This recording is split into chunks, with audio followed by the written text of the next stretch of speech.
People, I just talk about doctrine and, it's all about, but if your doctrine has no practical implications in the real world that we live in, then your doctrine is dead.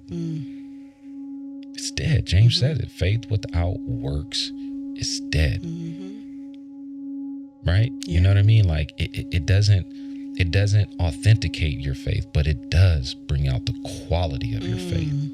Your works don't mean your faith is real, but it does determine the quality of your faith.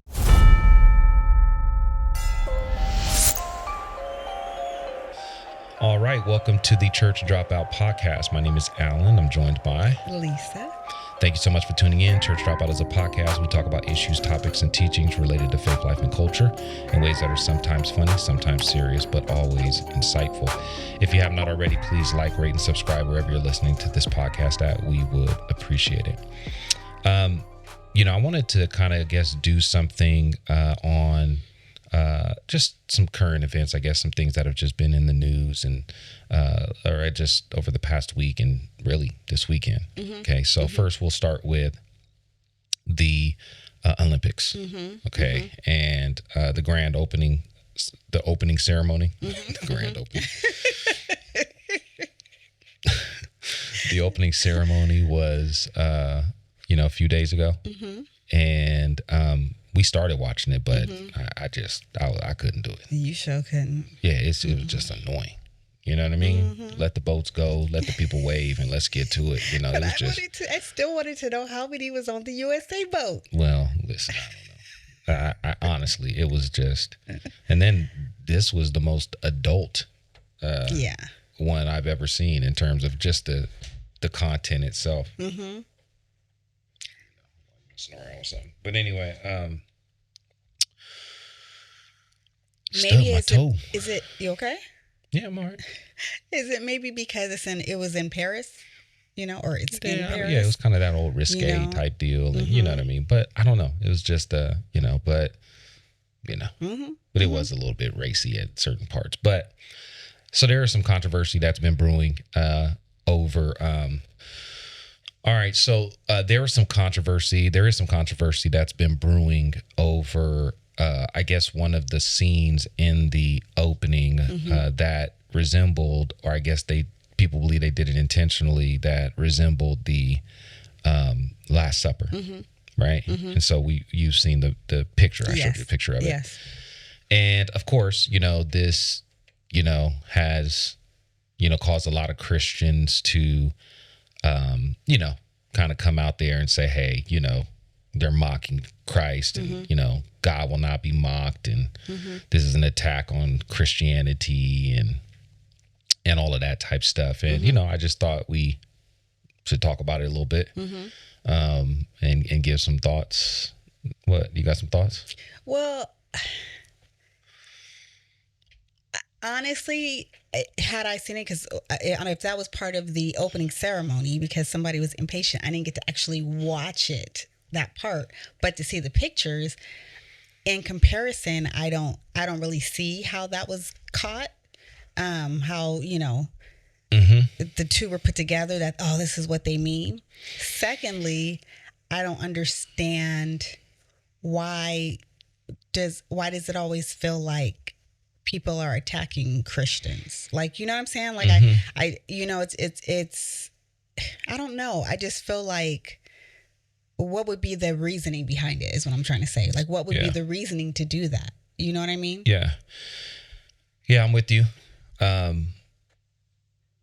don't know. I just honestly, and this could be a problem with me. It's just weird to me when Christians react about stuff like this and the reaction that we have to stuff like this. Now, don't get me wrong. Like, I believe, God will not be mocked and all of that type stuff. And could it have been intentional? Yeah. I mean, it doesn't put it past me. It's the world. Right. Why are we offended at what the world does? Exactly. Like, you know what I mean? Like, that's just what they're supposed to do, to be honest with you. Right.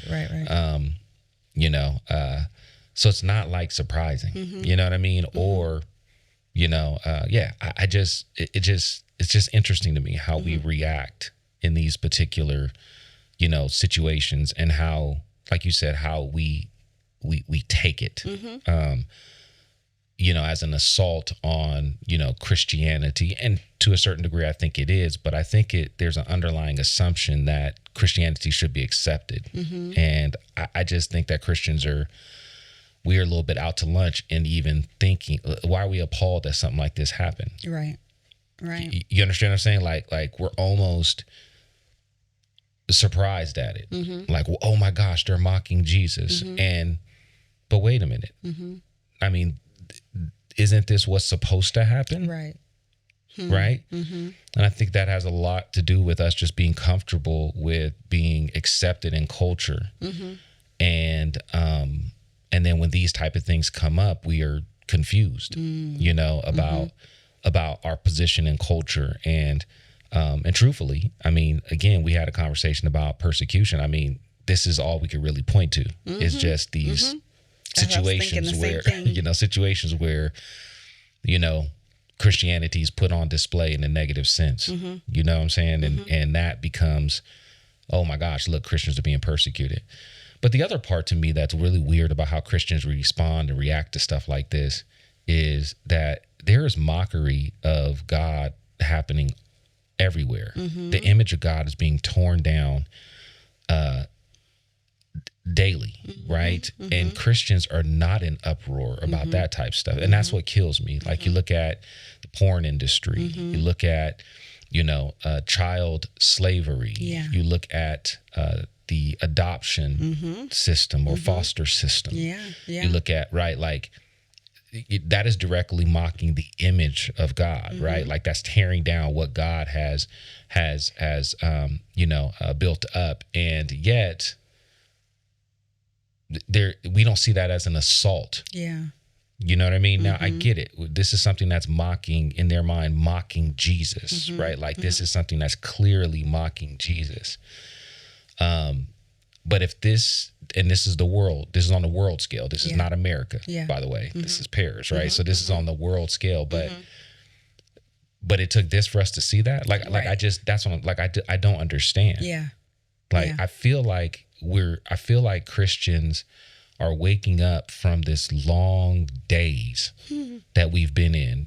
Like now I'm seeing Christians being open and willing to talk about Trump. And I think this has a lot to do with him now not being as pro-life as they wanted him to be. But now you have evangelicals who are talking about Trump and they're comfortable, now having the conversation of, should we, right? But that wasn't the case, the first time around, right? Like, and I feel like Christians are to some degree, I don't want to, maybe not waking up to a reality that, wait a minute, you know what I mean? Like we're supposed to be doing something different here. Right. That we've been lulled to sleep and, we're starting to wake up to that. And so you're starting to see a lot of people talk about it, but I still think it's attacking the wrong things. Yeah. You know what I mean? Like, okay, I get it. You had, some drag queens, up there, and that's what it appeared to be, up there, and they're mocking or, reenacting the Last Supper of Jesus. I get it. Okay. But, again, like, why are we surprised? Right. Why are we surprised at this?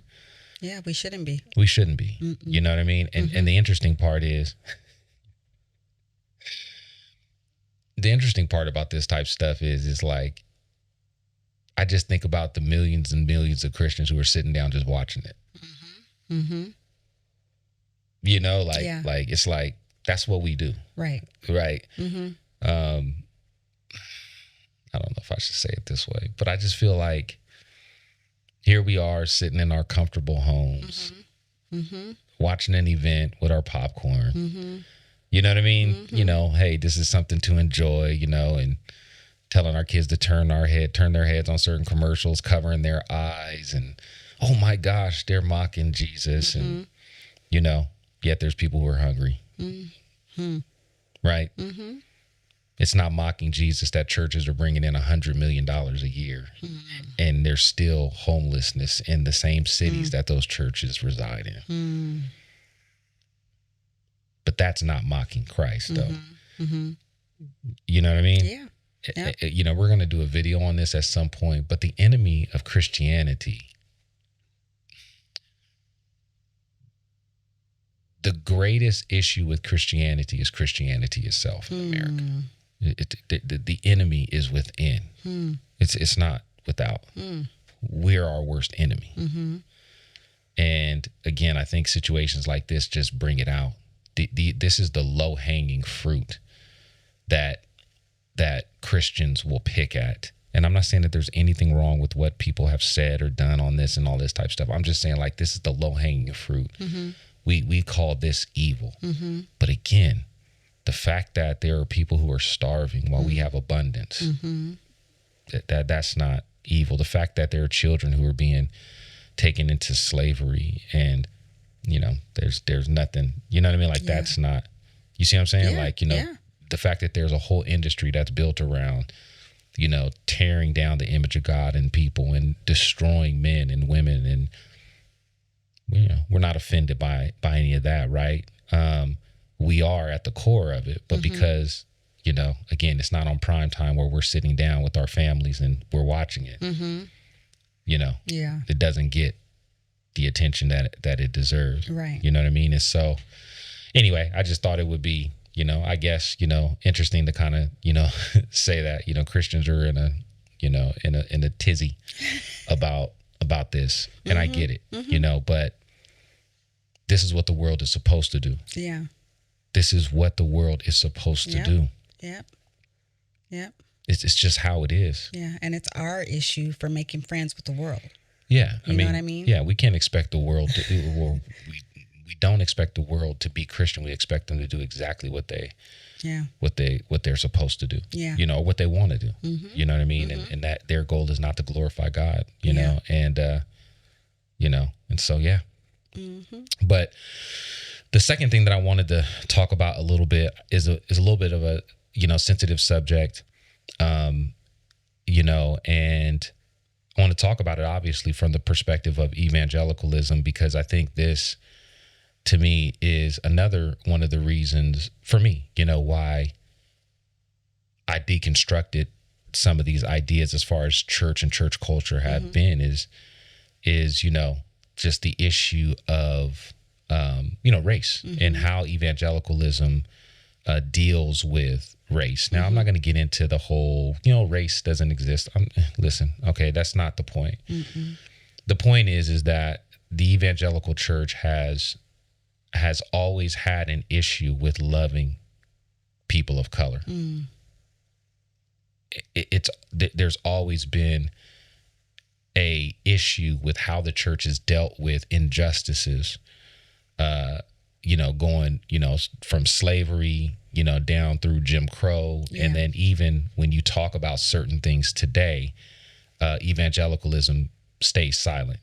And, you know, evangelicalism will blame it on theology and all of this type stuff when it's just a basic biblical view of human beings and the image of God. And I want to talk a little bit about this Sonya Massey situation, which is just a tragic, horrible, sickening situation. It is horrible.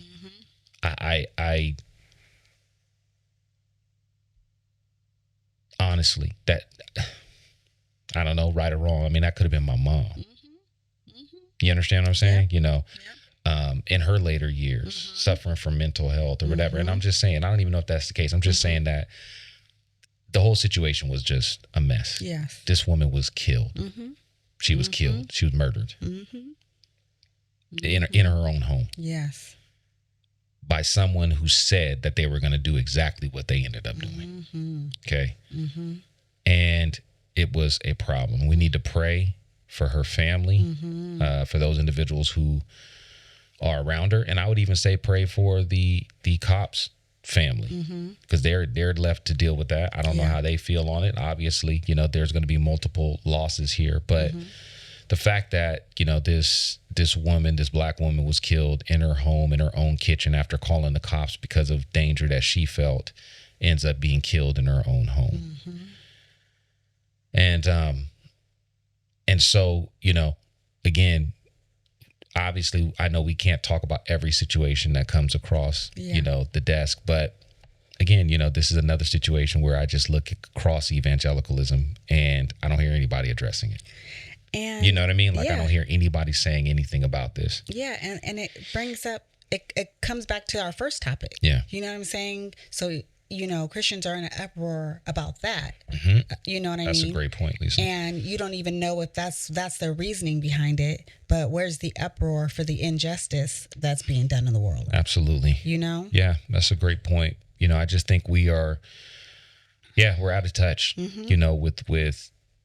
with the practicality of, if I'm saying that the right way, with the practicality of the gospel, right? And I just think we're so caught in this.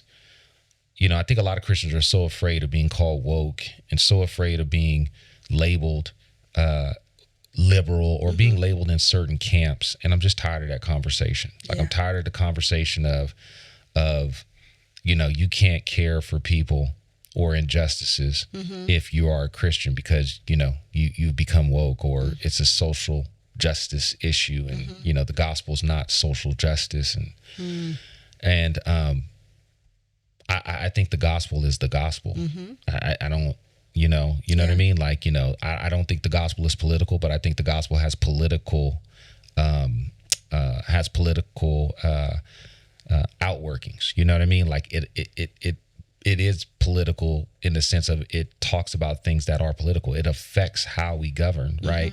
But I don't think the gospel itself is political. So it's the same thing with social justice. Yeah, of course, the gospel is not about social justice, but the gospel affects social justice and how we ought to deal with these particular things. And it just grieves me that the church is always silent on these types of issues. There's never any outrage, about these types of things that happen, right?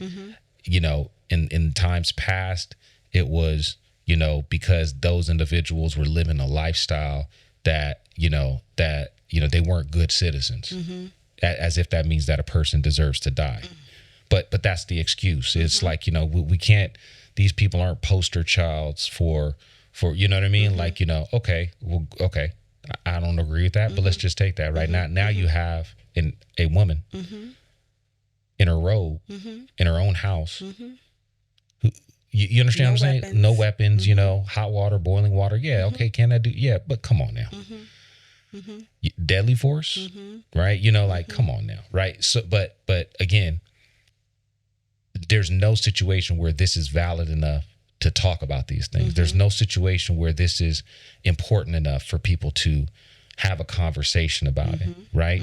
And again, I remember sitting in congregations, and I know you know this all too well, but I remember having to sit through this type stuff while somebody's preaching on grace, reconciliation, the love of God for all people, the gospel, and how that gospel is supposed to outwork into our daily lives. And yet at the same time, we don't want to address these types of issues. You understand what I'm saying? And so it's disappointing, that.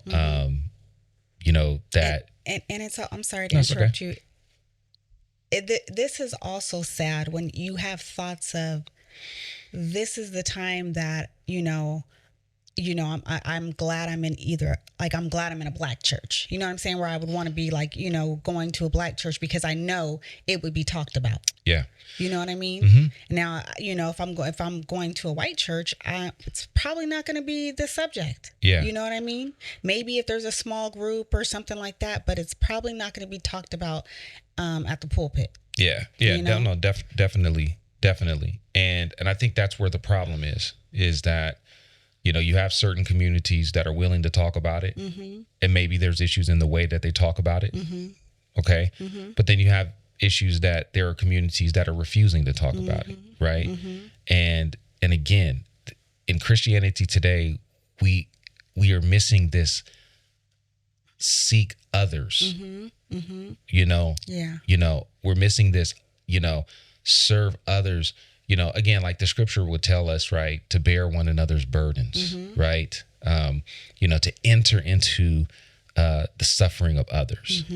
And that doesn't mean that you got to feel it. Yeah. but that just means that I'm moving closer to those whom are suffering. Yes. Whether I understand it or not. And the reality is that, again, I think we're hiding behind our theological propositions. We're hiding behind our theological ideas. We're hiding behind, all of these things to keep from doing what we would rather not do. You know what I mean? And again, this is just, to me, the issue with evangelicalism today. This is why, I was just telling someone, the other day, I'm just being real with you. This is why I don't ascribe to evangelicalism. This is why I don't call myself evangelical.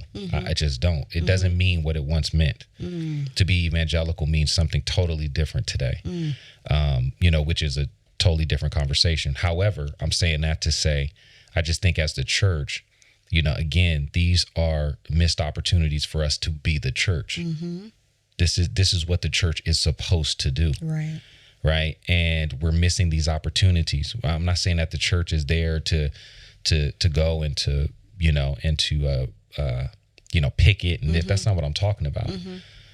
But these are things that the congregation or that the body of Christ is walking and suffering through. Yeah. And how do we deal with this in a fashion that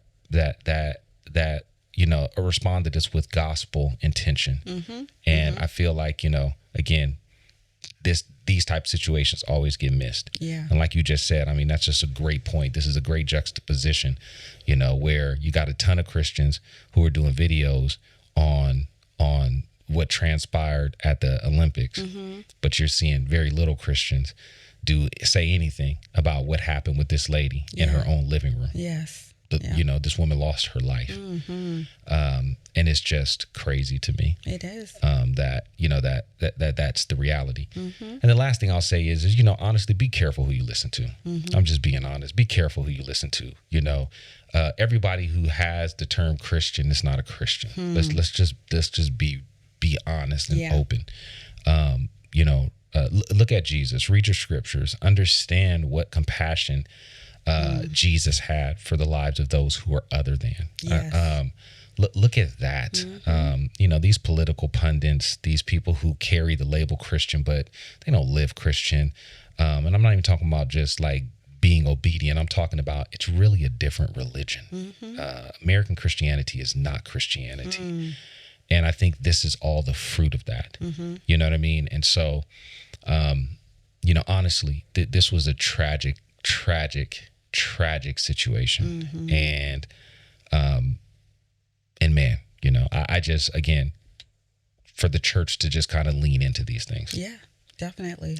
They're happening more common than we think they are. And when they do happen, I'm not saying, like I said, we don't have to say anything all the time, but when they do happen, we should be at the forefront of these conversations. Right. Yep. You know what I mean? Yeah. Speaking from a gospel perspective, but again, I don't know, because I'm starting to get, frustrated and upset. This is, anyway. Yeah. So that's it. Yep. I feel you. Any final words? I feel you. You're right. 100%. Yeah. We got to do better. Yeah. And, not to strike up another conversation, but we can have all of these theological conversations. We can have these debates and, talk about these ideas. And if they have no real world value, then what are we really doing? Yes. What are we doing? Yeah. What are we doing? People, I just talk about doctrine and, it's all about, but if your doctrine has no practical implications in the real world that we live in, then your doctrine is dead. It's dead. James says it. Faith without works is dead. Right? Yeah. You know what I mean? Like it doesn't authenticate your faith, but it does bring out the quality of your faith. Your works don't mean your faith is real, but it does determine the quality of your faith. Person who does not have works that goes with their faith has low quality faith.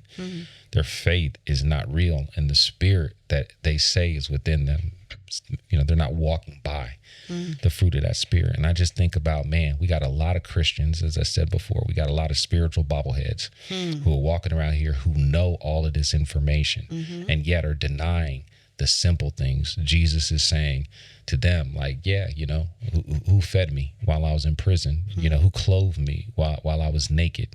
Who fed me? Yeah, you know, while I was hungry. Like, practical. Yeah. How do these things translate into how we live in the world? You know? Yeah. And I think these are the type of opportunities or the type of situations that I think the church misses out on. And I think a lot of it has to do with politics, name calling, preferential treatment, camps, theological perspectives. People just don't want to engage these conversations because they're afraid of being labeled something. Just tired of that. Like, I don't care. You know, it's not about what side you're on. Yep. The truth is the truth. The truth is the truth. You know what I mean? Like that's it. Yeah. You know, so, but anyway, as usual, love to hear your thoughts. Thank you so much for tuning into the Church Dropout podcast. And yeah, that's it. We out.